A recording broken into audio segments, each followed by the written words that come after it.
Hello. Do we need to do the welcome to... I reckon we ought to. We need to get into a habit of it not feeling frightening. Do we need to do all of it? Can we just say, welcome to Animal Nonsense? All right, welcome to Animal Nonsense. I'm Jess Blake. I'm David Robinson. I've been away to Lisbon. Went to the Lisbon Oceanarium. Animals in captivity. Pros and cons, I don't know. What are your thoughts? I feel like this could be a whole podcast episode in itself. I never really know. It's helpful in terms of raising awareness of animals, and it can get particularly children excited about animals if they're right in front of them. I just always worry. My moral compass is always really conflicted. I think I don't love animals in captivity, but I also feel like not all zoos and aquariums are the same. Some are very much better than others. That's right, you get good ones and bad ones. Yeah, you get good ones and bad ones. And also, you know, the breeding and conservation, is it the payoff? I don't know. It's a grey area. But Lisbon Oceanarium was amazing. So like you get off the plane at the airport and there's a massive billboard saying the best oceanarium in the world. And initially the cynic in me is like, sure. Oh yeah, bring it on, yeah. Right. Actually, it's by far the best place I've been to see sea creatures and fish and everything really. The biggest tanks I have ever seen and so many different species of plants, and it didn't leave me feeling icky. It felt like a good space, and I've done a bit of research and they don't capture from the wild. The Lisbon Oceanariums hosts a Centre for Species Survival, which works with the IUCN Red List. So this is, you know, when you go somewhere and you see the list of, and they're colour-coded, aren't they, of like what's an endangered or a vulnerable species. Right. And they have a good success of breeding.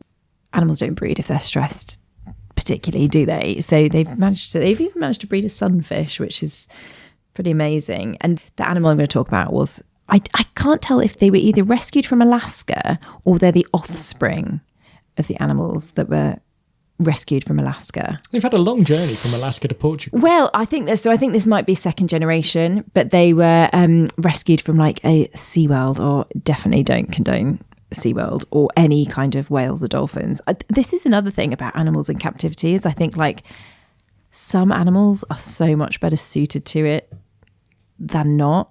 Do you know what I mean? Like I think there's a big difference between keeping like an orca and a starfish. Yeah, they're not the same. And I do think it's those big predators that travel hundreds of miles a day that you just can't and shouldn't put in a pen. Because the ones at SeaWorld, they're always like eating the handlers and stuff. There was, yeah, because they were so stressed and just all their natural behaviours were taken away. It's a bit like you and I living in a tiny room for our entire lives. But then I think it's difficult because you're in a situation now where there's quite a few whales and dolphins across the world that are just kind of languishing in like closed centres because the bottom's dropped out of that industry, which is a good thing. But now no one quite knows what to do with these animals. Like they can't be released. They can't, I don't know. It's a whole issue. But anyway, the animal I'm going to talk about today is... Oh, I'll give you a clue. See if you can guess it. This is the fluffiest animal on the planet. And it lives in the Oceanarium.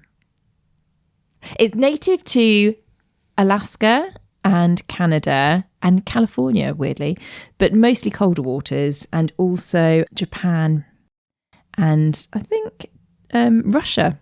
So it's native to those areas.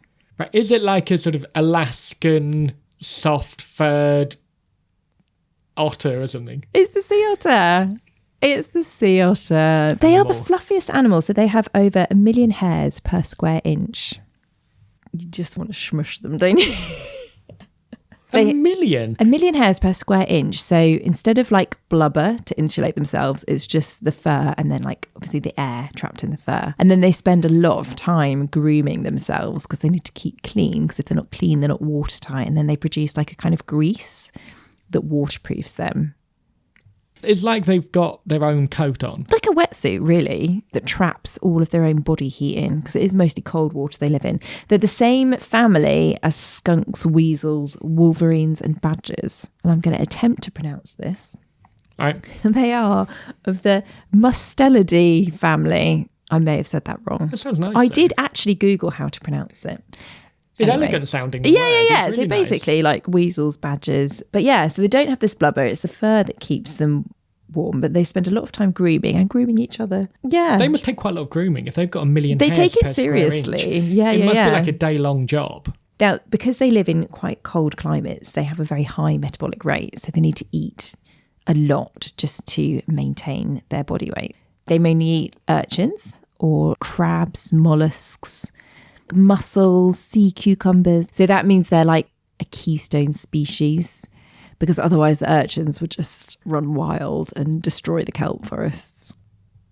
They are doing like really important work. So maintenance. they keep the balance of everything. If you didn't have sea otters, you would have a problem. So they need to eat a lot, like 30% of their body weight a day, just to maintain themselves. Apparently, this is the human equivalent of eating 100 hamburgers a day. Is that revolting? So I'm about 9 stone. Yeah. And if I had a third of that food on 3 a scale stones in worth front of food, me, 3 stones worth of crustaceans. That is a lot. but it sounds like without them, then the oceans would be in a real mess. Yeah, well, they were really endangered at one point. So it was mostly fur, because their fur is so incredible. So they were prized for their fur, so they were hunted a lot, but they are now protected. Also, oil spills. There was a bad oil spill in Alaska. They're not like out of danger, but their numbers have bounced back a bit since they were protected. Imagine the oil on their poor fur. I know. Also, because then once their fur is contaminated, then they're not waterproof. Because for a healthy sea otter, they can spend their entire life cycle in the sea. They don't need to come to land. So they sleep.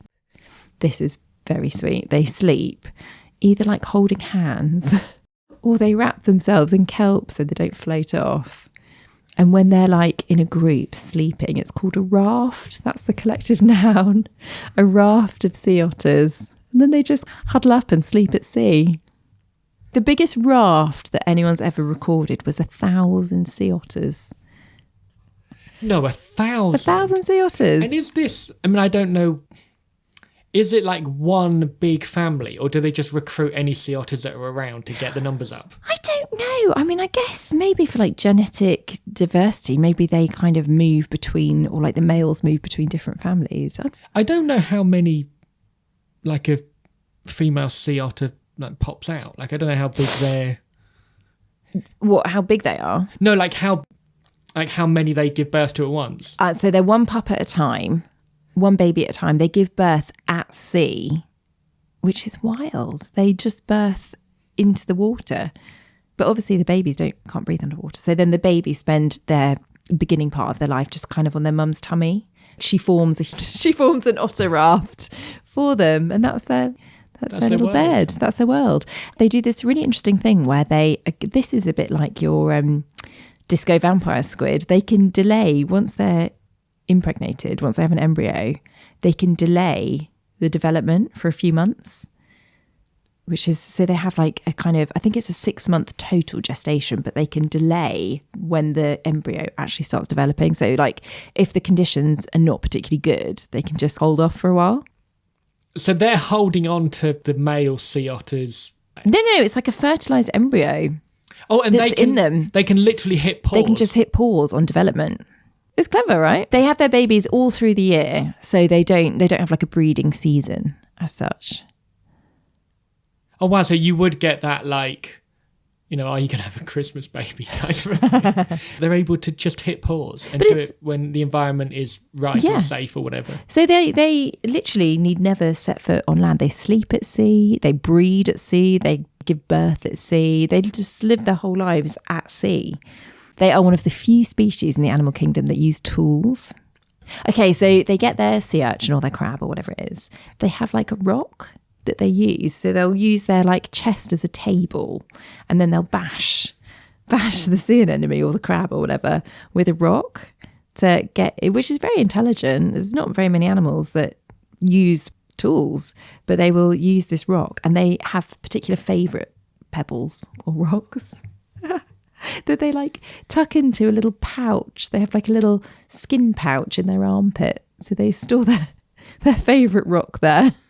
But how long might they hold on to it for? Are they like hoarders? I don't know if they do they steal each other's rocks? Do they trade rocks? I don't know. But they have particular favourite pebbles. Like Pokemon cards, they trade rocks. No, in my head, when you said that they've got a little rock. So, you know, you'd get like an action figure and it would have a lightsaber or like one extra thing. If you had an otter action figure, would it come with a rock? You've got a little rock. Probably. That's really nice. And like an option where it'd have like magnets on its paws so it could hold and it would float in like a tub of water. Yeah. Oh, that would be a great like bath toy for a kid. But they're the only marine mammal that catches its prey with its hands. Because if you think about it, everything else, you know, like a seal or a sea lion or a whale, it's always their mouth that's catching the prey. Whereas these guys use their hands to go and get their mussels or crabs or whatever. It's really advanced. Bring them up to the surface. They can dive up to 100 metres to get their food. And they can hold their breath for 5 minutes. I can hold my breath for about 30 seconds. That's it. Yeah, I don't like being underwater much. It gives me the creeps. Like to have my head under the surface. I love it. I think it's from... it's one of the Harry Potter books where he goes into water and then ice forms. Oh. And you can't get back. That's a real fear, isn't it? Being trapped under ice. Which is silly because I've never been like, it's something that's really easily avoidable. When's the last time you walked over a frozen lake? Yeah, I know, exactly. It's like when people go, oh yeah, I'm not scared of lions. It's like, well, you would if there was one in the bath. Yeah. They're really frightening. You're only not scared of them because there's not one around you. You've never had that danger in front of you. Yeah. I like the idea of these sea otters. They are on the red list, I think. They are endangered. But their main threats, obviously, humans, fur trade, oil, orcas, sharks will prey on them. Sea lions, also. Sea lions can be quite mean. Yeah, because you think of them as being like a cross between a fish and a dog. Yeah, very dog-like. Also, they feel quite closely related to an otter, so it seems strange that they would... They're relatively evenly matched, I would have thought. But they're not. So that's the sea otter. Here's a joke. What do you call an otter with a fever? No idea. Otter. Where do otters keep their money? I don't know. In the riverbank.